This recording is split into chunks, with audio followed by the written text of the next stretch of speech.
هنا في سؤال بيقول which of the following statements about malignant transformation in cells is false. فبيقول ال cells becomes immortal. هو فعلا خلايا الكانسر دي تعتبر immortal، تتكاثر على طول يعني.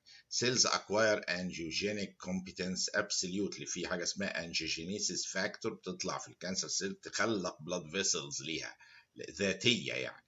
سيلز انكريز ابوبتوزس، طبعا دي غلط 100%. الابوبتوزس دي عباره عن ايه؟ ده عباره عن بروجرامد سيل ديث، مخلوق في الخلايا بحيث ان الخليه يعني ما تنقسمش للابد، يعني في مرحله معينه تبدا تكسر نفسها تموت نفسها، اسمها بروجرامد سيل ديث اور ابوبتوزس.